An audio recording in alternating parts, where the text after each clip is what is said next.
नहीं रहती। लेकिन वो लोग जो आज किसी छोटी जगह पर रहते हैं, उन्हें निराश नहीं होना चाहिए कि वो प्रसिद्ध नहीं हो सकते। क्या पता किस दिन आपके दरवाजे पे सफलता आके खटखटाए और कहे कि जरा बाहर आइए, कब तक छुपे रुस्तम बने बैठे रहेंगे। सारा देश आपका इंतजार कर रहा है। अमरावती महाराष्ट्र में एक नौजवान जिसका नाम है मनोज मद्रासी, और जब वो आते हैं तो अपने अंदाज में क्या सुनाते हैं। हम एक ऐसे छुपे रुस्तम को ला रहे हैं जो आज के बाद छुपे रुस्तम नहीं रहेंगे। मनोज मद्रासी।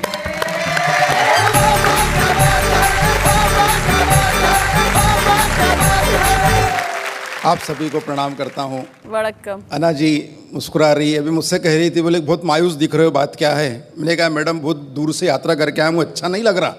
तो अन्ना जी एकदम करीब आके बैठ गई, बोले अब कैसे लग रहा। मैंने कहा अन्ना जी आप मेरे करीब आके बैठी तो मुझे ऐसे लगा जैसे कश्मीर खुद चल के केरल के पास आ गया। Very good, very nice. 4 पंक्तियां पढ़ रहा हूँ कि 8-10 बैल मिलकर अंग्रेजी फिल्मों के पोस्टर खा रहे थे। अच्छा, 8-10 बैल मिलकर अंग्रेजी फिल्मों के पोस्टर खा रहे थे। यह दृश्य देखकर नन्हे नन्हे बछड़े ललचा रहे थे। अच्छा। थोड़ी देर पश्चात मुझे पता चली यह बात, तो मैंने एक बैल से पूछा क्यों रे, सारे के सारे पोस्टर खा लिए, बछड़ों को नहीं दिए। तो बैल गुस्से से बोला उस पर तो लिखा था केवल वयस्कों के लिए। बहुत अच्छे। भले ही मैं मद्रासी हूँ, मगर एक सच्ची बात बताता हूँ शैलेश भैया जी। एक दिन कुछ हिंदी के अधिकारी हमारे घर आए, माता पिता जी से कहा, बोले हिंदी में आपका योगदान चाहिए। अब वो दोनों मद्रासी, उनको हिंदी आती नहीं, उन्होंने मुझे सामने कर दिया, बोले इसको लेके जाइए। 4 पंक्तियां पढ़ रहा हूँ कि मित्र की असफल शादी के बाद जब सफल तलाक हुआ। असफल शादी के बाद जब मित्र की असफल बहुत शादी अच्छे। के बाद जब सफल तलाक हुआ, तब तलाक के दस्तावेज पे दस्तखत के लिए मित्र के पत्नी ने पुराने संबंधों को याद करके थोड़ी सी हिम्मत करके मित्र से पूछा आपके पास पेन है क्या। हाँ। मित्र बिगड़ते हुए बोला बिछड़ते हुए भी तुमने किन शब्दों को छुआ है, अब पेन की क्या कमी है, सारा पेन तो तुम्हारा ही दिया हुआ है। बहुत अच्छे। अच्छा है, बहुत अच्छा है। रोहिन भाई साहब, मेरे पिताजी, मेरे दादाजी, मेरे बड़े भाई सभी पुलिस विभाग में हैं। हमारे खानदान में कोई कवि नहीं शैलेश भाई जी। सिर्फ मैं अकेला ही कवि हूँ। कभी कभी तो मेरे पिताजी मुझे गौर से देखते, आखिर गलती हुई कहाँ। एक दिन मुझसे कह रहे थे, बोले बेटा कवि सम्मेलन तो रात में रहते, दिन में पुलिस की नौकरी कर ले। मैंने कहा ठीक है। मैं पुलिस के भर्ती में गया तो कमिश्नर साहब ने मुझे ऊपर से नीचे तक देखा और बोले क्यों रे मनोज, तेरे हाथ अगरबत्ती पैर मोमबत्ती, फिर भी होना है पुलिस में भर्ती। तो मैंने कमिश्नर साहब से कहा, मैंने कहा साहब मेरा सिर्फ इतना है कहना, मैं तो ये बताने आया था कि मेरे भरोसे पे मत रहना। कमिश्नर साहब मुस्कुराए, एक कांस्टेबल को बुलाए, उसके हाथ से टेप लिया, मेरे छाती से लगाया, बोले मनोज मद्रासी छाती फुलाओ। मैंने अपनी छाती फुलाई, बोले बताओ देश के लिए क्या कर सकते हो। मैंने कहा कमिश्नर साहब अपने देश के लिए अपने खून की आखिरी बूंद तक दे सकता हूँ। कमिश्नर साहब खुश नहीं हुए, फिर टेप खींचा, थोड़े ऊपर लगाया, बोले मनोज छाती थोड़ी और फुलाओ। मैंने अपनी छाती थोड़ी और फुलाई, बोले अब बताओ देश के लिए क्या कर सकते हो। मैंने कहा कमिश्नर साहब मैं अपने देश के लिए अपनी जान तक दे सकता हूँ। साहब खुश नहीं हुए, फिर टेप खींचा, थोड़े ऊपर लगाया, बोले मनोज छाती थोड़ी और फुलाओ। मैंने अपनी छाती थोड़ी और फुलाई, बोले चलो अब कोई ऐसी बात बोलो जिससे हमारी भी छाती फूल जाए। मैंने कहा साहब 2 लाख तक दे सकता हूँ। बहुत अच्छे।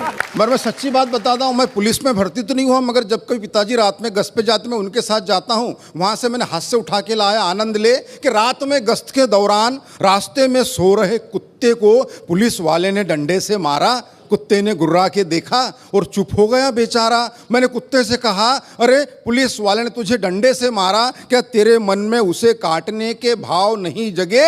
कुत्ता बोला जगे, मगर पुलिस वाले के मुंह कौन लगे। जैसे ही पुलिस की जीप बड़ी आगे, 2 चोर आ रहे थे भागे भागे। पुलिस वालों ने चोरों को पकड़ा, अपना हाथ दिखाया तगड़ा। थोड़ी देर बाद दोनों चोर मुस्कुराते हुए जाने लगे तो मैंने चोरों से कहा बेवकूफो शर्म करो थोड़ा, चोरी करने के बावजूद पुलिस वालों ने तुमको छोड़ा। तो एक चोर बोला ऐसे ही थोड़ी छोड़ा, कुछ हमने छोड़ा तब कहीं जाके छोड़ा। बहुत अच्छे, बहुत बढ़िया, बहुत अच्छे। ये छोड़ा छोड़ी का दौर चलता रहेगा। हाँ। मैं 2 पंक्तियां पढ़ता हूं कि विषय था अपने विचार कम शब्दों में किस तरह बोले। इस विषय पर एक विचारक स्वयं 2 घंटे तक बोले। मगर मैं ऐसा कुछ नहीं करूंगा। आप कल्पना कीजिए, पंडित जवाहरलाल नेहरू का जन्मदिन हम पूरे देश में बाल दिवस के रूप में मनाते हैं। वहां से मैंने कल्पना उठाने का प्रयास किया है कि बाल दिवस के दिन प्रकाश नाम का एक बालक अंधियारे में खड़े होकर सब्जी बेच रहा था। क्या बात है भाई, बहुत बढ़िया, बहुत अच्छे। बाल दिवस के दिन प्रकाश नाम का एक बालक अंधियारे में खड़े होकर सब्जी बेच रहा था। मैंने उस बालक से पूछा, पालक है क्या? उसने मुझे घूर के देखा और बोला, भाई साहब अगर पालक होते तो मैं सब्जी क्यों बेचता? क्या बात है, वाह वाह वाह। बोला अगर पालक होते तो मैं सब्जी क्यों बेचता? मैंने कहा बेटा मैं उस पालक के बारे में नहीं पूछ रहा, ये बता ये पालक क्या भाव बेच रहा? उसने फिर मेरी तरफ देखा और बोले ले जाओ, वैसे भी आजकल पालक को भाव कौन देता? आहा आहा, क्या बात है। बोला ले जाओ, वैसे भी आजकल पालक को भाव कौन देता? तब जाके मैंने लिखा है कि कहीं छाव कहीं धूप होते हैं, बच्चे बच्चे भगवान का रूप होते हैं, कुल का दीपक बुढ़ापे की लाठी, जाने कैसे ख्वाब सजा लेते हैं, बच्चों का भविष्य उज्जवल हो इसीलिए माँ बाप अपना वर्तमान जला देते हैं। क्या बात है वाह वाह भाई, बहुत अच्छा। माँ बाप अपना वर्तमान जला देते हैं कि चेहरा चेहरा खिला खिला था, मित्र आज बरसों बाद मिला था, उसके ठाठ बाट देखकर कई विचार जागे मेरे खोपड़ी में, ऐसा लगा जैसे कृष्ण आए हो सुदामा के झोपड़ी में। ऐसा लगा जैसे कृष्ण आए हो सुदामा के झोपड़ी में। मिलते ही बोला यार तू आ कभी नजदीक ही, मेरा बंगला है, गाड़ी है, नौकर है, चाकर है, विदेशी बैंकों में लॉकर है, सुंदर सी पत्नी है, फूल से बच्चे हैं, यह सारी बातें वो कह गया एक ही दम में। मैंने उससे पूछा माँ पिताजी कहाँ हैं? वो बोला वृद्धाश्रम में। क्या बात है। मैंने कहा दोस्त धन दौलत तो साथ में घड़ी दो घड़ी होती है, मगर याद रख जिस घर में माँ बाप होते हैं वो जगह जन्नत से भी ज्यादा बड़ी होती है। वाह वाह वाह,